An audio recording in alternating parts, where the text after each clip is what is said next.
Hello everyone, जैसे कि आप लोगों ने डीबीएमएस की वीडियो के लिए डिमांड की है कि इसके भी लास्ट में प्रिपरेशन नोट्स दे दीजिए। तो मैं उसके लिए थोड़ा बेसिक नोट्स आपको प्रोवाइड करा दूंगी। बेसिक चीज़ें क्या होती है वो बता दूंगी, क्योंकि इतना डीप में हम लास्ट टाइम पे जा नहीं सकते और ना ही आपको जाना चाहिए। तो जितना बेसिक है हम उतना ही कवर करेंगे। क्लियर मेरी बात? और चलो लेट्स स्टार्ट। तो जैसे कि मैंने आप लोगों को बताया, कितनी बार बताया कि मैं कैंडिडेट की निकालना सिखाऊंगी। डीबीएमएस में बहुत बार क्वेश्चन यही पूछता है कि डायरेक्ट पूछ लेता है। आजकल जो ट्रेंड में टॉपिक है ना वो कैंडिडेट की का है।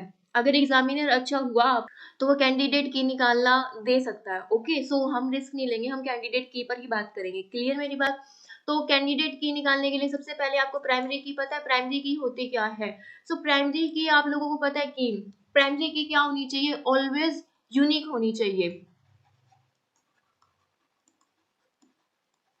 यही होता है, ऑलवेज क्या होनी चाहिए? प्राइमरी की यूनिक होनी चाहिए। क्यों? क्योंकि हम कि मतलब इससे क्या हो गया, इजी से आइडेंटिफाई कर सकते हैं ना चीजों को प्राइमरी की से। जैसे कि प्राइमरी की क्या हो सकते हैं? जैसे कि रोल नंबर है, आप लोगों का रोल नंबर है, उससे हम जल्दी से आइडेंटिफाई कर सकते हैं। जैसे 1 रोल नंबर उसका है, 2 उसका है, ठीक है। प्राइमरी की क्या है? तो ये क्या है? यूनिक होनी चाहिए। और अगर हम नेम लें तो नेम तो मतलब कि डुप्लीकेसी आ जाती है नेम में, तो रिडंडेंसी आ सकती है ना। इस तरीके से हम वो वाली ही एंटिटी, वो वाला ही एट्रीब्यूट लेते हैं जो कि यूनिक हो। ओके, वो हमारी क्या होती है? प्राइमरी की होती है। क्लियर मेरी बात? और फिर नेक्स्ट मेरी बात सुनिए। जैसे कि यहाँ पे क्या होता है? प्राइमरी की होती है, कलेक्शन ऑफ प्राइमरी की क्या होती है? कैंडिडेट की होती है। और कलेक्शन ऑफ कैंडिडेट की वो क्या होती है? सुपर की होती है। एक ये भी क्वेश्चन आपका यहाँ से बनता है। क्लियर मेरी बात? अच्छा, मेरी नेक्स्ट बात सुनिए। एक होती है प्राइमरी की, एक होती है यूनिक की। एक क्या होती है? यूनिक की। इसमें भी एक माइनर सा डिफरेंस होता है। वो क्या होता है? यूनिक की, प्राइमरी की जो होती है ना आपकी, वो नल नहीं होती है, नॉट नल।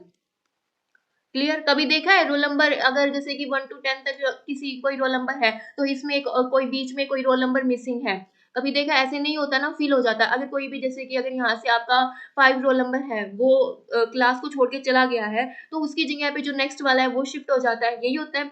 जो प्राइमरी की होती है वो क्या होती है? नॉट नल होती है। और जो यूनिक की होती है वो क्या होती है? वो नल हो सकती है। क्लियर? ये है थोड़ा सा इंपॉर्टेंट पॉइंट। फिर हम बात कर रहे थे कि प्राइमरी की कलेक्शन ऑफ, जो प्राइमरी की होती है वो कैंडिडेट की होती है, और कलेक्शन ऑफ कैंडिडेट की वो क्या होती है? सुपर की होती है। क्लियर? ये क्वेश्चन डायरेक्ट बन सकता है। अब मैं आप लोगों को सिखाऊंगी कि कैंडिडेट की कैसे निकालते हैं। क्लियर? तो चलिए अब हम कैंडिडेट की निकालना देखते हैं। तो देखिए, एक रिलेशन है जिसमें क्या है? Attribute A B C D, ये 4 एट्रीब्यूट हैं। और फंक्शनल डिपेंडेंसी में देखिए, ए किसको डिटरमाइन कर रहा है? बी को, बी कर रहा है सी को, एंड सी किसको कर रहा है? डी को। क्लियर? अब हम यहाँ से हम क्या निकालते हैं? क्लोजर निकालते हैं, ठीक है। देखिए यहाँ पे क्या है? ए किसको कर रहा है? बी को, बी किसको कर रहा है? सी को, सी किसको कर रहा है? डी को। यहाँ पे एक, मुझे नहीं पता कि आप लोगों को कि इसका बेसिक क्लियर है नहीं, तो मैं आपको बता देती हूँ। इसका मतलब सिर्फ इतना समझिए, जो ए है ना, ए से हम बी पर जा सकते हैं, लेकिन बी से हम ए पर नहीं जा सकते। ठीक है? बी से हम सी पर जा सकते हैं, सी से हम डी पर नहीं जा सकते, सी से हम डी पर जा सकते हैं, और डी से हम सी पर नहीं जा सकते। इतना समझ में आई मेरी बात? फिर मेरी नेक्स्ट बात सुनिए। यहाँ पे क्या है? A B C D. हम सबसे पहले हम लेफ्ट में देखेंगे, लेफ्ट में मिसिंग क्या है? ये देखिए, क्या? B C D. लेफ्ट में क्या नहीं है? क्या मैम? ए नहीं है, ठीक है। तो हम क्या बनाएंगे? इधर हमारा ए जो है वो मैंडेटरी है। क्यों? क्योंकि हमें क्या चाहिए इसमें? कैंडिडेट की में जितने भी एट्रीब्यूट है ना, वो सारे के सारे आने चाहिए। क्लियर मेरी बात? कैंडिडेट की में जितने भी एट्रीब्यूट रिलेशन में है ना, वो सारे के सारे एट्रीब्यूट आते हैं। ओके, हमने लेफ्ट साइड देखा क्या मिसिंग है? ए मिसिंग है, तो हमने वहां पे हमें ए तो चाहिए ही चाहिए, ठीक है। हम क्या करेंगे? अब इसको क्लोजर प्रॉपर्टी निकालेंगे इसकी, इस तरीके से। अब यहाँ पे देखेंगे, ए जो है वो ए को डिटरमाइन कर सकता है। ओके, बी बी को डिटरमाइन कर सकता है। मतलब कि यहाँ पे कोई भी लेफ्ट साइड, कोई भी यहाँ पे वैल्यू एलिमेंट है, वो अब वो खुद को क्या कर सकता है? डिटरमाइन कर सकता है। क्लियर मेरी बात? यहाँ पे ए इधर ऐसे आ गया, ठीक है। फिर ए किसको करता है? यहाँ पे देखेंगे, अब जो इन्होंने फंक्शनल डिपेंडेंसी दी हुई है, ए बी को करता है, ठीक है। बी किसको कर रहा है? बी सी को कर रहा है। फिर अब हम कहाँ से देख रहे हैं? जो एलिमेंट्स हमारे इस वाले क्लोजर जो मैं यहाँ पे लिख रही हूँ इसमें आ रही है। क्लियर? बी किसको कर रहा है? सी को कर रहा है, ठीक है। सी कर रहा है किसी को? सी कर रहा है डी को। सो यही एलिमेंट्स जो थे वो हमारे रिलेशन में है A B C D, 4 elements इसमें है और 4 एलिमेंट इसमें है। सो ये हमारी बन गई कैंडिडेट की। क्लियर? सो ये सिंपल सा फॉर्मूला, ये हमारी क्या बन गई कैंडिडेट की। अब एग्जामिनर आपसे क्या पूछ सकता है, चलो इसमें और भी देख लेते हैं। अब हम देखते हैं क्या बी प्लस जितने भी हैं है ना, सबसे निकाल के देखेंगे। ठीक है, सो देखिए यहाँ पे बी किसको कर रहा है, बी कर रहा है, पहले तो बी खुद को करेगा डिटरमाइन, ठीक है जी। फिर बी किसको कर रहा है, सी को कर रहा है, ओके। फिर उसके बाद देखिए सी किसको कर रहा है, डी को कर रहा है। लेकिन मैम यहाँ पे ए तो आया ही नहीं है। क्यों नहीं आया है? क्योंकि जो बी है वो ए को नहीं कर रहा है, क्योंकि कोई भी एलिमेंट ऐसा नहीं है जो कि ए को डिटरमाइन नहीं कर रहा है। तो क्या करें, तो अब इसमें क्या हो गया कि इसमें तो हमारा ए आया ही नहीं है, हमारे चारों के चारों जो एट्रीब्यूट्स हैं यहाँ पे वो इसमें फुलफिल नहीं हुए। लेकिन मैंने तो कंडीशन कैंडिडेट की ये बताई थी ना कि रिलेशन में जितने, अगर यहाँ पे A B C D 4 attribute है तो चारों के चारों आपकी कैंडिडेट की में आनी चाहिए, तभी वो कैंडिडेट की है, यही बताई थी। लेकिन ये तो इसको फुलफिल नहीं कर रहा है, तो इसका मतलब क्या है कि ये कैंडिडेट की नहीं है। क्लियर मेरी बात? कैंडिडेट की कौन सी है, जिसमें रिलेशन है, ठीक है, उसमें जितने भी एट्रीब्यूट है अगर वो सारे के सारे एट्रीब्यूट इसको डिटरमाइन कर रहे हैं तो वो क्या है, कैंडिडेट की है, अदरवाइज नहीं है। क्लियर? तो इसी तरीके से हम क्या देखेंगे, यहाँ पे सी का करके देखेंगे।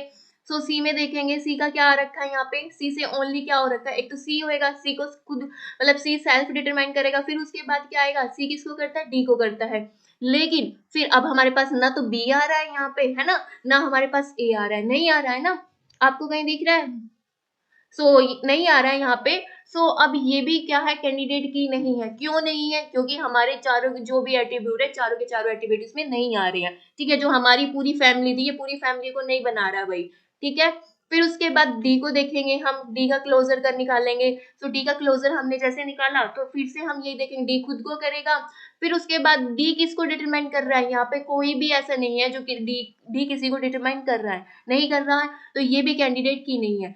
आप देखोगे तो सिर्फ और सिर्फ हमारे पास यहीं पे एक ही क्या है, कैंडिडेट की है। Okay, clear? अब यहाँ पे ए क्या है, ओनली। कैंडिडेट की क्या आई हमारे पास, मैं ए का क्लोजर, सिर्फ ए ही जो है वो हमारी क्या है, कैंडिडेट की है। क्लियर? मैं एक बात और कर रही थी, क्या कह रही थी कि प्राइमरी एट्रीब्यूट और नॉन प्राइमरी एट्रीब्यूट के बारे में मैंने बात की थी, है ना। प्राइमरी एट्रीब्यूट और नॉन प्राइम एट्रीब्यूट के बारे में बात की थी। इसमें ही देख लेते हैं थोड़ा कि नॉन प्राइम एट्रीब्यूट और नॉन प्राइम एट्रीब्यूट कौन से होते हैं। जो आपकी कैंडिडेट की आती है ना, ठीक है, वो होती है आपके प्राइम एट्रीब्यूट। इसमें क्या है, आपका प्राइम एट्रीब्यूट ओनली ए, और नॉन प्राइम एट्रीब्यूट में क्या आता है, बाकी के जितने भी बच गए ना वो सारे किस में आते हैं, नॉन प्राइम एट्रीब्यूट में। ठीक है, प्राइम किसको मिला है, जिसके पास सारे के सारे एट्रीब्यूट है। क्लियर? और नॉन प्राइम जितने बच गए सारे के सारे नॉन प्राइम एट्रीब्यूट में चले गए। क्लियर? इतना तो वैसे ये तो नहीं आएगा आपका निकालना, फिर भी चलो मैंने थोड़ा बता दिया। अगर आ सकता है एग्जामिनर अच्छा हुआ तो आपका सिर्फ ये कैंडिडेट की निकालना आएगा। आपको क्या है, इस तरीके से रिलेशन दिया होगा, इस तरीके से फंक्शनल डिपेंडेंसी गिवन होगी, आपको इस तरीके से एक एक का क्लोजर निकालना है। फिर आपको क्या देखना है, जो भी एट्रीब्यूट है वो सारी की सारी अगर इसकी एलिमेंट्स को, इसके एट्रीब्यूट को फुलफिल कर रहा है, ठीक है, हमने जैसे 4 एट्रीब्यूट ही आ रहे हैं तो इसका मतलब वो कैंडिडेट की है, अगर नहीं आ रहे हैं तो वो क्या है, कैंडिडेट की नहीं है। सिर्फ आपको इतना करना है। एग्जामिनर क्या दे सकता है क्वेश्चन, अब ये सुनो। एग्जामिनर आपसे ये बोलेगा, या तो आपसे बोलेगा कि ये बताइए कि नंबर ऑफ कैंडिडेट की बताइए। ठीक है, आपको इस तरीके से, अगर ये चारों के चारों कैंडिडेट की है, वो अगर वो चारों की चारों कर रही होती तो हमारे पास ये सारी की सारी कैंडिडेट की आती तो हम बोल देते कि चारों हैं। लेकिन अभी हमारे पास सिर्फ कितनी कैंडिडेट की मिली है जी, 1 मिली है। ठीक है, तो इस तरीके से आपसे ये क्वेश्चन पूछा जा सकता है। दूसरा क्वेश्चन आपसे क्या पूछा जा सकता है, दूसरा क्वेश्चन यहाँ पे आपसे ये पूछा जा सकता है कि जैसे कि ये यहाँ पे इस तरीके से ये गिवन होगा, ये गिवन होगा, आपको 4 ऑप्शन दे देगा। यहाँ पे आपको दे देगा ए क्लोजर दे दिया, बी क्लोजर दे दिया, ठीक है, सी क्लोजर दे दिया, इस तरीके से 4 ऑप्शन दे देगा और ये पूछेगा कि बताइए इनमें से कौन सी कैंडिडेट की है, कौन सी कैंडिडेट की नहीं है। सुनिए, इसमें सिर्फ आपके ये 2 तरह के क्वेश्चन बन सकते हैं और मैंने ये कैंडिडेट की इसलिए निकलवाना सिखाया है कि फर्दर अगर आप, क्योंकि ये जो कैंडिडेट की है ना, ये नॉर्मलाइजेशन में यूज होता है। ओके, और इससे डायरेक्ट क्वेश्चन आजकल बहुत आ रखे हैं पेपर में। ओके, सो इतना डीप में तो नहीं गई हूँ, लेकिन बट आई होप आपको थोड़ा बहुत समझ में आया होगा कैंडिडेट की कैसे निकालते हैं। मैं एक क्वेश्चन और करवा देती हूँ आपको, ओके, जिससे आपको कैंडिडेट की तो निकालनी आ जाए। अगर वहां पे इस कैंडिडेट की निकालनी आए तो आप निकाल आओ। सो देखिए यहाँ पे रिलेशन क्या दिया हुआ है, रिलेशन दिया हुआ है ABCDEF।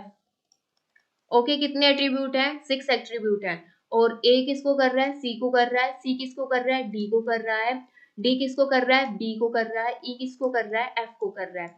क्लियर। सो ये हमें क्वेश्चन गिवन है, अब हमें इसकी क्या निकालनी है, कैंडिडेट की निकालनी है। क्लियर। सो मैंने क्या बताया है, सबसे पहले क्या देखना है, इधर क्या मिसिंग है।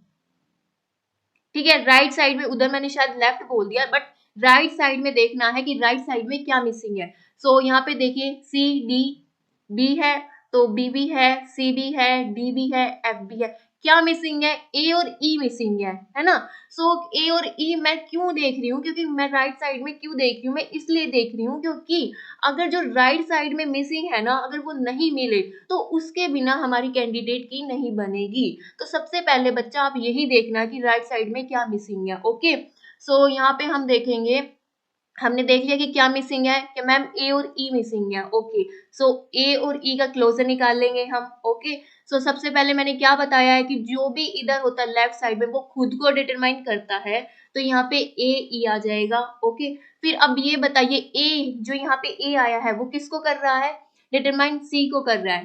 क्लियर। फिर उसके बाद यहाँ पे देखिए ई किसी को कर रहा है, किसको कर रहा है, एफ को कर रहा है। ठीक है, ये भी हो गया एफ। फिर सी किसी को कर रहा है, किसको कर रहा है, डी को कर रहा है।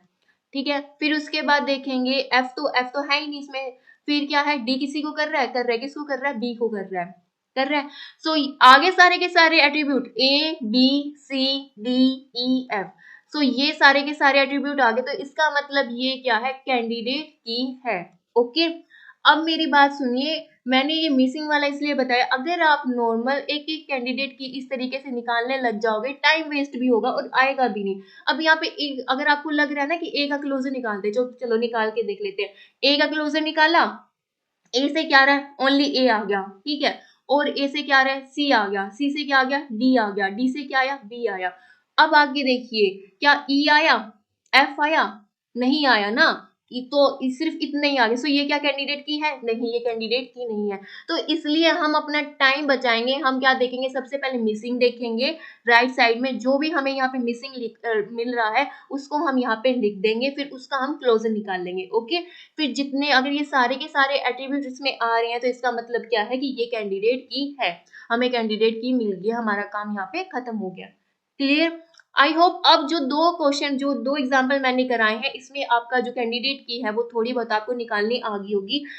अब यहाँ पे थोड़ा सा हम इसका बेसिक देख लेते हैं, डीबीएमएस का क्या है। सबसे पहले क्या है, डीबीएमएस की फुल फॉर्म क्या है, डेटाबेस मैनेजमेंट सिस्टम। ओके, सो इसमें सबसे पहले क्या आता है, डाटा आता है, फिर उसके बाद क्या आता है, इंफॉर्मेशन आती है। ओके, सो डाटा से भी क्वेश्चन आ जाता है, इंफॉर्मेशन से भी क्वेश्चन आ जाता है। क्या क्वेश्चन आता है कि डाटा से क्या आता है, रो फैक्ट्स, जहाँ पे क्या है, रो फैक्ट्स हैं, उसको क्या बोलते हैं, वो क्या है, डाटा। और जो भी वो फैक्ट्स हैं उनको मिला के कोई यूजफुल इंफॉर्मेशन बन जाती है, मीनिंगफुल निकल जाता है, तो उसको क्या बोलते हैं हम, इंफॉर्मेशन। मीनिंगफुल डाटा जो होता है वो क्या होता है, मीनिंगफुल डाटा क्या होता है, वो होती है आपकी इंफॉर्मेशन। अभी ज्यादा डीप में नहीं जाऊंगी, बस ऊपर ऊपर से बता रही हूँ। क्लियर मेरी बात। सो ये भी डायरेक्ट आपके क्वेश्चन बनते हैं इसमें। फिर आप यहाँ पे मेरी नेक्स्ट बात सुनिए कि इसमें क्या बनता है, इसमें क्या क्या आता है। इसमें एक आता है आपकी एंटिटी, एक आती है एट्रीब्यूट, एक आता है, क्या आता है, रिलेशनशिप। क्लियर। एंटिटी किसी भी ऑब्जेक्ट को आइडेंटिफाई करती है। ठीक है, कोई भी ऑब्जेक्ट हो गया, स्टूडेंट हो गया, बुक हो गया, ये सारी क्या है, एंटिटी है। क्लियर। और एट्रीब्यूट क्या करते हैं, जो कि एंटिटी को डिस्क्राइब करते हैं। ठीक है, जो क्या करते हैं, एंटिटी को डिस्क्राइब करते हैं, वो क्या होते हैं, एट्रीब्यूट होते हैं। रिलेशनशिप क्या होते हैं, जो एट्रीब्यूट्स के बीच में रिलेशनशिप एसोसिएट करते हैं उनको क्या बोलते हैं, हम रिलेशनशिप बोलते हैं। क्लियर। सिर्फ इतना ही ध्यान में रखो अभी। एंटिटी क्या होती है, जो भी कोई भी ऑब्जेक्ट्स होते हैं, जैसे स्टूडेंट्स हो गए, बुक्स हो गए हैं, ओके, टेबल हो गए, ये सारी क्या है, एंटिटी। और जो इनको डिस्क्राइब करता है एंटिटी को, ठीक है, तो डोमेन जो होता है, उसको क्या बोलते हैं हम, एट्रीब्यूट बोलते हैं। सो रिलेशनशिप क्या होता है, जो एंटिटी सेट्स होती हैं उनके बीच में जो रिलेशनशिप एसोसिएट करता है उसको क्या बोलते हैं हम, रिलेशनशिप बोलते हैं। क्लियर मेरी बात। फिर नेक्स्ट बात देखिए, तो यहाँ पे फिर देखिए ये इंपॉर्टेंट टॉपिक है, क्या है, टाइप्स ऑफ एट्रीब्यूट। क्या है, टाइप्स ऑफ एट्रीब्यूट। तो इसमें फर्स्ट में क्या आता है, एक होता है सिंपल एट्रीब्यूट और एक क्या होता है, कंपोजिट एट्रीब्यूट। क्या होता है, कंपोजिट एट्रीब्यूट, कंपोजिट एट्रीब्यूट। सो इसमें देखिए, इसमें क्या होता है, सिंपल जो होता है ना वो एटॉमिक वैल्यू होती है, इसको फर्दर से आप किसी में डिवाइड नहीं कर सकते हो। ओके, एटॉमिक वैल्यू होती है। और कंपोजिट क्या होता है, इसको फर्दर से डिवाइड करते हैं, जैसे कि आपका नेम हो गया, नेम है ना, इसमें भी आप तीन तरह से इसको डिवाइड कर सकते। कैसे, एक होता है आपका फर्स्ट नेम, फिर आपका आता है मिडल नेम, फिर आपका आता है लास्ट नेम। तो ये क्या हो गया, कंपोजिट एट्रीब्यूट हो गया। क्लियर। जैसे कि एड्रेस होता है, एड्रेस को भी आप कई तरीके से डिवाइड कर सकते हो, स्ट्रीट हो जाता है उसमें, ठीक है, कॉलोनी का नेम आ जाता है, डिस्ट्रिक्ट वगैरह, इस तरीके से एड्रेस को भी काफी उसमें डिवाइड कर सकते हैं। तो वो भी क्या हो गया, आपका कंपोजिट एट्रीब्यूट में आ गया। ठीक है। सो यहाँ पे किस तरीके से क्वेश्चन बनेगा, या तो आपको इस तरीके से कंपोजिट एट्रीब्यूट के बारे में पूछ लेंगे। क्लियर। फिर नेक्स्ट सुनिए, नेक्स्ट क्या होती है, सेकंड क्या होती है, एक होती है आपकी सिंगल वैल्यू, एक होती है multi value. Multi value, single value होती है, उसको फर्दर किसी में भी डिवाइड नहीं कर सकते, जैसे कि यह हो गया रोल नंबर। रोल नंबर को फर्दर किसी भी उसमें डिवाइड नहीं कर सकते हम। ओके। मल्टी वैल्यू किस तरीके से होगी, जैसे कि मतलब कि मल्टी वैल्यू एट्रीब्यूट का मतलब होता है मोर देन वन वैल्यू पर एंटिटी। क्या होता है, more than one value, more than one value पर एंटिटी। जैसे भी आप एग्जाम फॉर्म भरते हो है ना, उसमें आपसे एक दो तो मोबाइल नंबर लेते ही लेते हैं, है ना, तो वो क्या होगी, मल्टी वैल्यू होगी। ठीक है। सो इसमें आपका आ जाता है, क्या आता है, मोबाइल आ जाता है इसमें आपका, एग्जाम्पल के लिए। ठीक है। फिर आपका आता है, फिर क्या आता है, एक आता है स्टोर एट्रीब्यूट, एक क्या आता है यहाँ पे, ड्राइव एट्रीब्यूट। ठीक है जी। जो स्टोर एट्रीब्यूट होता है ना, वो जैसे कि आपकी डेट ऑफ बर्थ होगी। ठीक है। डेट ऑफ बर्थ जो होगी वो क्या है, स्टोर एट्रीब्यूट है, फिक्स्ड है। मतलब कि अगर आपकी डेट ऑफ बर्थ कितनी है, 2001 है, तो वो फिक्स है, चेंज नहीं हो सकती। तो ये क्या है, आपकी store attribute. Okay. Drive attribute क्या है, जिसको हम किसी से ड्राइव करते हैं, जैसे कि एज होगी, एज को हम कहाँ से निकालते हैं, एज हम डेट ऑफ बर्थ से निकाल सकते हैं। ठीक है। सो ये क्या होगी, आपकी ड्राइव एट्रीब्यूट होगी। अगर आपको किसी की डेट ऑफ बर्थ पता है तो आप उसकी एज इजी से निकाल सकते हो ना, सो ये क्या होगी, ड्राइव एट्रीब्यूट होगी। क्लियर। सो ये सारे क्या है, आपके एट्रीब्यूट है। सो इसमें से आपको इसी तरीके से क्वेश्चन बनेंगे। फिर नेक्स्ट में इनके जो ये डायग्राम है ना, इन पे क्वेश्चन आ सकता है। जैसे एग्जामिनर ये पूछ लेगा कि एंटिटी का किस तरीके से डायग्राम बनता है, रिलेशनशिप का किस तरीके से बनता है, ड्राइव का किस तरीके से बनता है। ओके। सो यहाँ पे एक चार्ट बना लेते हैं हम अपना। तो यहाँ पे मैं लिख लेती हूँ सिंबल, इस साइड लिख लेते हैं मीनिंग। आप भी अपना इस तरीके से, अब तो मैं बोलूंगी कि कॉपी पेन मत उठाना, सिर्फ अपने दिमाग में दो तीन बार इसको देखो और दिमाग में ही अपना ये छाप लो। ठीक है। सो सबसे पहले क्या है, ये इस तरीके का सिंबल है, सो इसको हम क्या बोलते हैं, एंटिटी बोलते हैं। क्लियर। क्या बोलते हैं, एंटिटी बोलते हैं। फिर आपकी आती है वीक एंटिटी। क्या आती है, वीक एंटिटी। इसका किस तरीके से बनता है, इसमें डबल वाला। ठीक है। फिर उसके बाद क्या आता है, रिलेशनशिप आता है। क्या आता है, रिलेशनशिप, रिलेशनशिप इस तरीके से। फिर उसके बाद आपका है एट्रीब्यूट। एट्रीब्यूट को किससे करते हैं, इस तरीके से। ओके।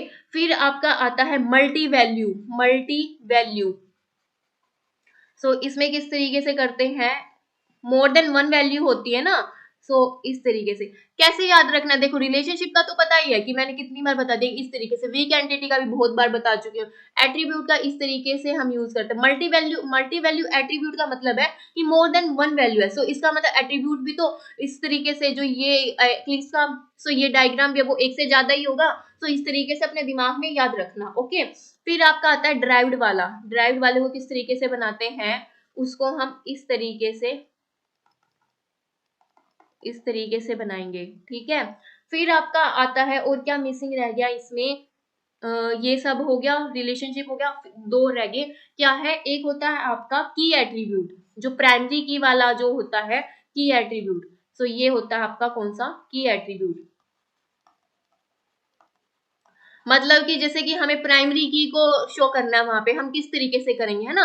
तो जैसे कि रोल नंबर है, तो उसके नीचे इस तरीके से लगा देंगे तो हमें पता लग गया कि ये प्राइमरी की है। तो ये किसका है, की एट्रीब्यूट का। आइडेंटिफाइंग रिलेशनशिप, तो ये जो डायग्राम है वो किसका है, आइडेंटिफाई रिलेशनशिप।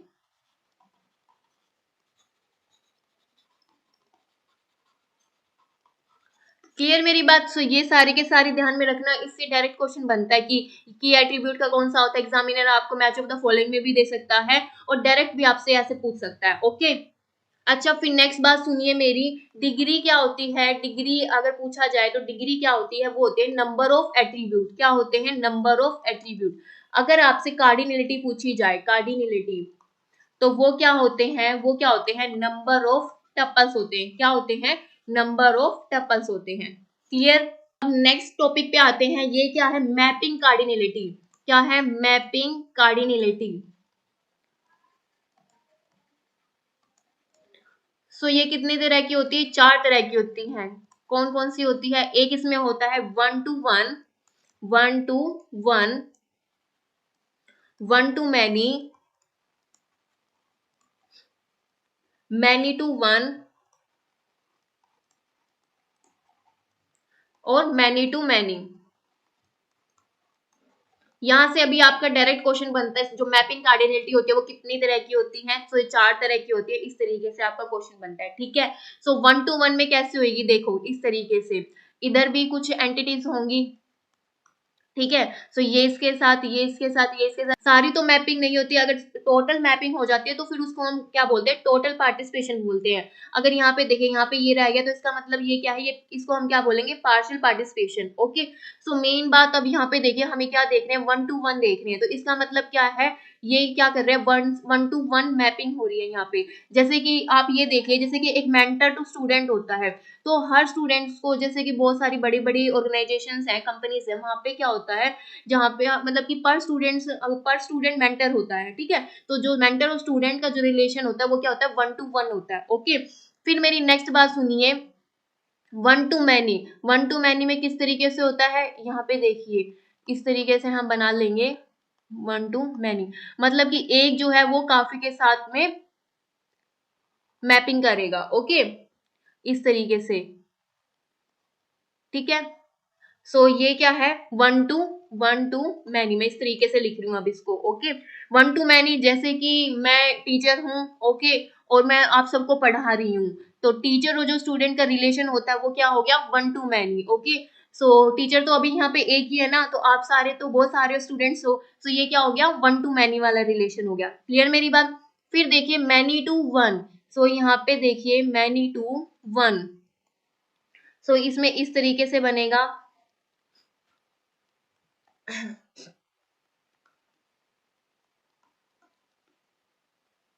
सो बहुत सारे क्या कर रहे हैं, एक को ही कर रहे हैं इस तरीके से।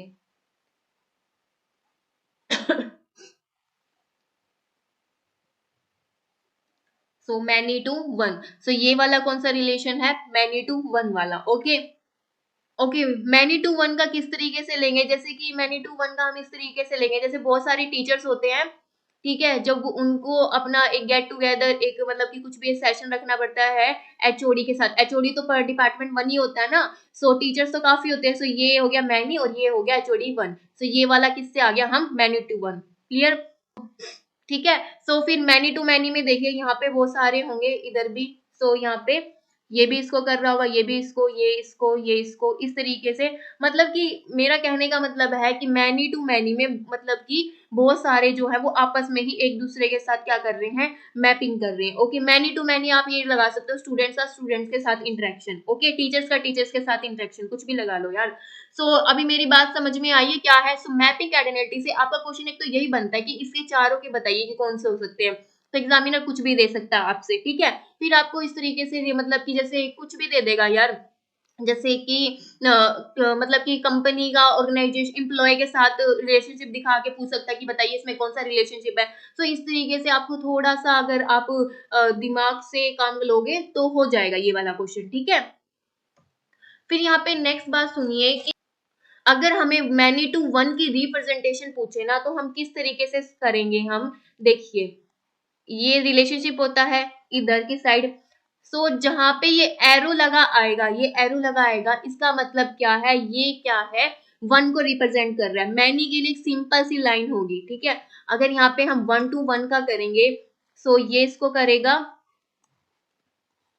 ठीक है। सो ये इसको, सो ये क्या हो गया, 1 to 1 रिलेशनशिप, ठीक है। और जैसे कि हम मैनी टू मैनी करेंगे, मैनी टू मैनी में किस तरीके से, इस तरीके से रिलेशनशिप आएगा, और ये हो गया आपका many to many. Okay, simple सा है कि सिर्फ आइडेंटिफाई करना है, कैसे करेंगे, अगर जहाँ पे एरो लगा आएगा वो क्या है, 1, ठीक है।